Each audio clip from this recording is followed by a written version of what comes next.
ADHD. What is it? Who has it? And how can you treat it? Attention Deficit Hyperactivity Disorder, or ADHD, is not just a buzzword thrown around when people can't sit still. It's a real neurodevelopmental disorder affecting millions of people worldwide. In fact, as of 2020, more than 366 million adults globally were estimated to have ADHD. That's more people than the entire population of the United States. And if you think it's just an adult problem, think again. Between 2020 and 2022, a whopping 11.3% of children ages 5 to 17 in the United States alone had been diagnosed with ADHD. But what exactly is ADHD? Is it just an excuse for fidgety kids and forgetful adults? Or is there more to this condition than meets the eye? And why does it seem like everyone and their hyperactive dog has ADHD these days? In this video, we're going to deep dive into the world of ADHD, exploring what it is, who has it, and how it can be treated. We'll separate fact from fiction, and maybe even discover if that tendency to binge watch an entire Netflix series in one sitting is actually a superpower in disguise. Spoiler alert, it's probably not, but wouldn't that be nice?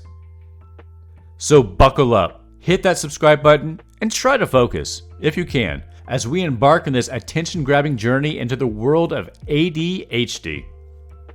Attention Deficit Hyperactivity Disorder, or ADHD, is not just a fancy term for easily distracted by squirrels. It's a complex neurodevelopmental disorder that affects millions of people worldwide. But what exactly is going on in the ADHD brain? Let's break it down. ADHD is characterized by persistent patterns of inattention, hyperactivity, and impulsivity that interfere with daily functioning and development. It's a lot like having a brain that's constantly tuned into every radio station all at once, while trying to focus on a single conversation. Fun, right? So let's go over the three main types of ADHD. Number one is predominantly inattentive type. These folks might seem like they're constantly daydreaming about unicorns and rainbows. They have difficulty focusing, following instructions, and organizing tasks. It's not that they don't want to pay attention, their brain just decided to take a little unscheduled vacation. Number two is predominantly hyperactive impulsive type. These are the human equivalent of a bouncy ball. They're often fidgety, talkative, and have trouble sitting still. Imagine trying to contain a tornado in a teacup, and you'll get the idea. Number three is the combined type. This is the best, or worst, of both worlds, exhibiting symptoms of both inattention and hyperactivity impulsivity. Now here's a mind-blowing statistic. According to a 2019 study, the prevalence of ADHD among children in the United States increased from 6.1% in 1997 to 10.2% in 2016. That is a lot of fidgety, distracted kids. But ADHD isn't just a childhood condition. It affects adults too, with approximately 2.5% of adults worldwide living with ADHD.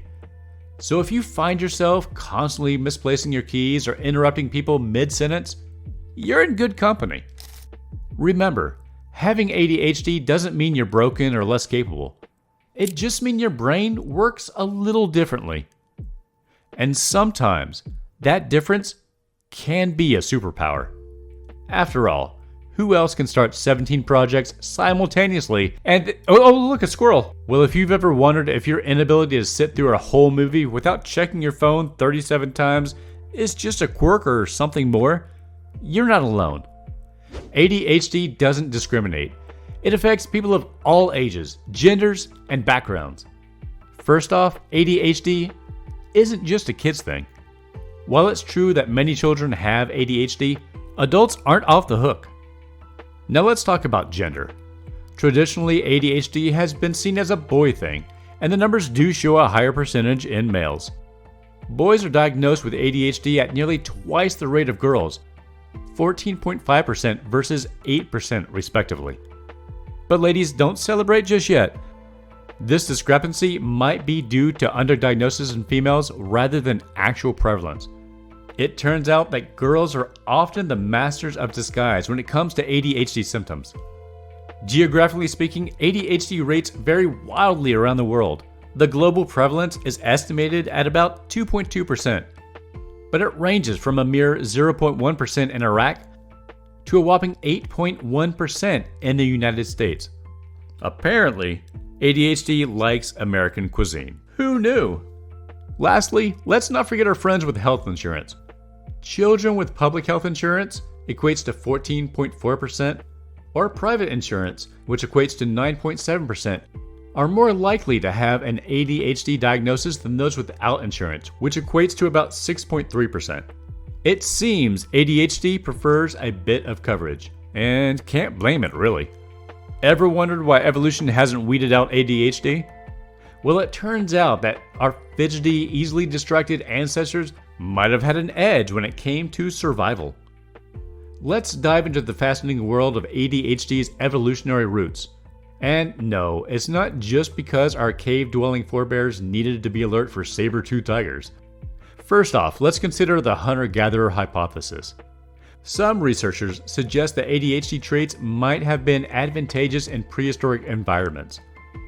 Imagine being the person always scanning the horizon for new food sources or potential threats.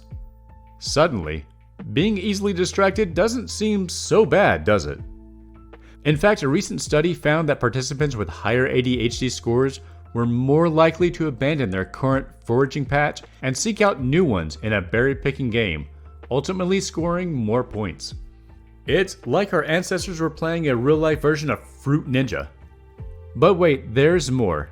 ADHD isn't just about being distracted. It's also associated with risk-taking and novelty-seeking behaviors. In a world where exploring new territories and trying new foods could lead to better survival chances, these traits might have been quite handy. It's like having a built-in adventure mode. Though, admittedly, it's less useful when you're trying to sit through a boring meeting. Now let's talk about genetics. ADHD is highly heritable, with estimates suggesting that genetic factors account for about 70 to 80% of the risk. But here's the kicker. It's not just one ADHD gene. Instead, it's a complex interplay of multiple genetic variants, each contributing a small effect. This genetic complexity might explain why ADHD traits have persisted in the population. They're not easily selected out because they're spread out across so many genes. Interestingly, some of these genetic variants associated with ADHD are more common in populations with nomadic lifestyles. It's as if Mother Nature said, "You want to wander? Here, have some genes that make sitting still really uncomfortable." But ADHD isn't just about genetics. Environmental factors play a role too. For instance, prenatal exposure to certain substances or stress can increase the risk of ADHD. It's like the environment is throwing a wild card into the genetic deck, keeping things interesting and researchers very busy. Alright folks, let's dive into the world of traditional ADHD treatments. It's like a buffet of options, but instead of food, we're serving up focus and calm. Who's hungry? First on the menu, medication. It's the bread and butter of ADHD treatment, with stimulants being the main course. They work by increasing dopamine and norepinephrine in the brain, which is like giving your attention span a shot of espresso. According to a comprehensive review, stimulant medications are effective in treating ADHD symptoms in 70 to 80% of children and 70% of adults. That's a lot of people suddenly remembering where they put their keys. The most common stimulants include methylphenidate, which is Ritalin and Concerta, and amphetamines, which is Adderall and Vyvanse. For those who don't jive with stimulants, like me, we have the non-stimulant options. It's like the decaf coffee of ADHD treatments. These include anamoxidine, which is Strattera, guanfacine, which is Intuniv, and clonidine, which is Capve. A study found that the use of ADHD medications in the US increased by 274% from 2003 to 2011. That is a lot of prescriptions. But before you start thinking we're all turning into walking pharmacies, remember that proper diagnosis and treatments can be life-changing for those with ADHD. Medication isn't the only item on the treatment menu. Behavioral therapy is like the side dish that complements the main course. It helps individuals develop coping strategies and improve their organizational skills. It's like having a personal trainer for your brain. Cognitive behavioral therapy, or CBT, has shown particular promise. A study found that CBT, when combined with medication, led to greater improvements in ADHD symptoms compared to medication alone. It's like the dynamic duo of ADHD treatment. Batman and Robin, if you will. If Batman was a pill and Robin was a therapy session. Remember though, that treatment isn't a one-size-fits-all. It's more like a bespoke suit, tailored to fit each individual's unique needs. So if you find yourself still struggling to focus after trying these treatments, don't worry, you're not failing the treatment. The treatment might just need some adjusting to fit you better. First up, let's talk about elimination diets. No, this doesn't mean eliminating your vegetables. Nice try, kids. The oligotogenic diet, which does sound like something out of a sci-fi movie, removes common allergies like wheat, dairy, and gluten. A 2012 meta-analysis found that about 1/3 of children with ADHD showed an excellent response, more than 40% symptom reduction to this diet. Let's talk about the importance of sleep hygiene. Did you know that children with ADHD are more likely to have sleep problems than their non-ADHD peers? In fact, a study found that a whopping 70% of children with ADHD experience sleep problems. That is a lot of cranky kids, and even crankier parents by proxy. Implementing good sleep hygiene practices can work wonders. A brief sleep hygiene intervention showed modest improvements in ADHD symptoms and significantly improved children's sleep. So if your child's bedroom looks like a disco at bedtime, it might be time for a sleep makeover. Next on the menu, omega-3 fatty acids. These aren't just for making your hair shiny. Some studies suggest that kids with ADHD may have lower levels of these brain-boosting fats in their blood. It's like their brains are running on regular gas instead of premium. While the jury's still out on their effectiveness, some research has shown modest benefits in treating ADHD symptoms. Now let's step outside. No, really. Studies have shown that spending time in nature can help kids with ADHD shift from voluntary attention, the kind that requires effort, to involuntary attention. It's like giving their focus muscles a much needed vacation. So, the next time your kid says they can't focus on homework, you can legitimately tell them to go take a hike. Exercise is another promising alternative treatment. A 30-minute exercise session has been shown to improve tasks like planning and prioritization. It helps clear the mind and allows for the potential to focus better. Plus, it releases those good-feeling brain chemicals that kids with ADHD are often low on. Who knew that running up and down those stairs could be a treatment? For those interested in tech-based solutions, there's biofeedback and its more specialized cousin, neurofeedback. Now, biofeedback is a broad approach that uses sensors on the body to monitor physiological responses like heart rate and muscle tension, helping patients manage stress-related symptoms. Neurofeedback, on the other hand, is like a video game for your brain, where you score points for focusing. It uses sensors on the head to monitor brainwaves in real time, providing direct feedback on brain function. While the evidence is mixed, some studies have shown moderate effectiveness for ADHD symptoms, especially when reported by parents. Just don't tell your kids that playing these brain games is now considered therapy. Both biofeedback and neurofeedback leverage the mind-body connection to help patients gain control over involuntary processes. While biofeedback is often used for general stress management, neurofeedback is commonly employed for conditions more directly related to brain function, such as ADHD, anxiety, and depression. Lastly, let's not forget about mindfulness and meditation. It might seem counterintuitive to ask a kid with ADHD to sit still and focus on their breath, but some studies have shown promising results. It's like teaching your brain to be its own traffic cop, directing attention where it needs to go. All these approaches are non-invasive and aim to help patients improve their health without medication. But the choice between them depends on the individual's specific needs and condition. ADHD is a widely recognized condition, but how we understand and diagnose it is being questioned. A recent study published by the National Center for Biotechnology Information, or NCBI, database challenges the current approach to ADHD diagnosis and treatment. This critical review argues for a more comprehensive and nuanced understanding of ADHD, considering not just biological factors, but also social, cultural, and environmental influences. This study takes a critical look at how doctors and psychologists understand and diagnose ADHD. The authors are concerned that the current approach might be too narrow and doesn't consider all the factors that contribute to ADHD-like behaviors. They point out the official manual used to diagnose mental health conditions, which is the DSM-5-TR, defines ADHD in a way that might be too simplistic.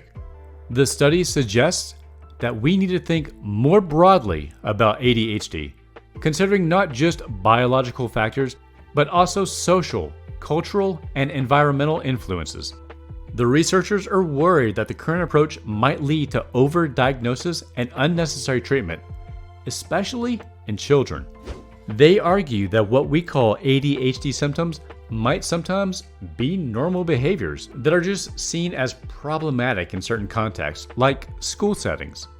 Essentially, the authors are calling for a more open-minded and comprehensive approach to understanding and treating ADHD. They want doctors and researchers to consider a wider range of factors and to be more cautious about diagnosing and medicating, especially in young children.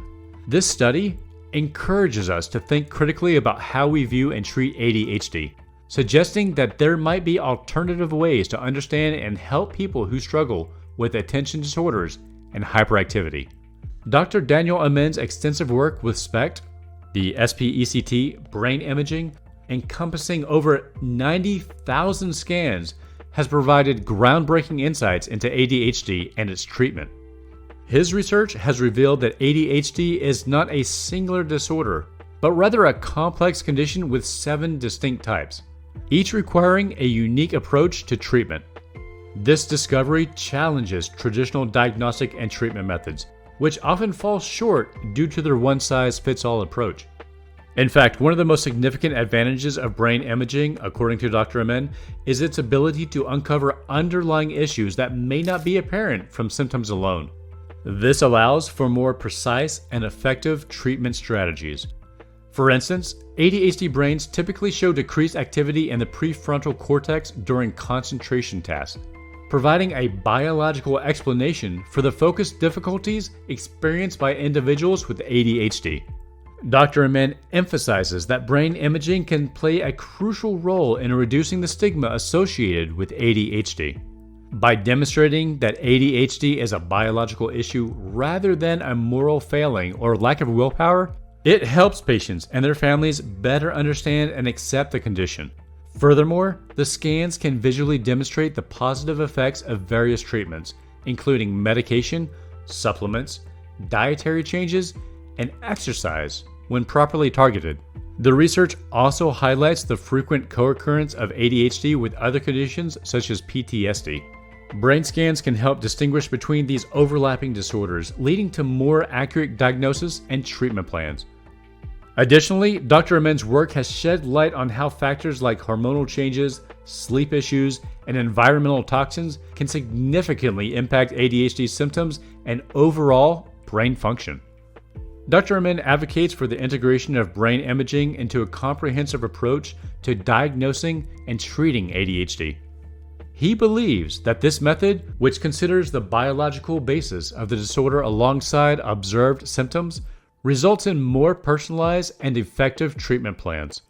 This approach represents a significant shift in how we understand and address ADHD, potentially improving outcomes for millions of individuals affected by this condition.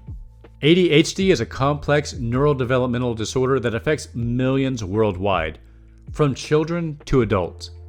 While traditional treatments like medication and behavioral therapy remain the cornerstone of ADHD management, alternative and holistic approaches are gaining recognition. These include dietary interventions, exercise, mindfulness practices, and environmental modifications. The evolving understanding of ADHD, as reflected in recent studies and DSM, which is the Diagnostic and Statistical Manual of Mental Disorders, highlights the need for a more comprehensive, individualized approach to treatment. As research continues, it's clear that managing ADHD effectively requires a multifaceted strategy, combining medical, psychological, and lifestyle intervention tailored to each person's unique needs. By embracing this holistic perspective, individuals with ADHD can better navigate their challenges and harness their unique strengths. If you found this video helpful, hit the like button and share it with others. Stay informed, stay strong, and take control of your health journey.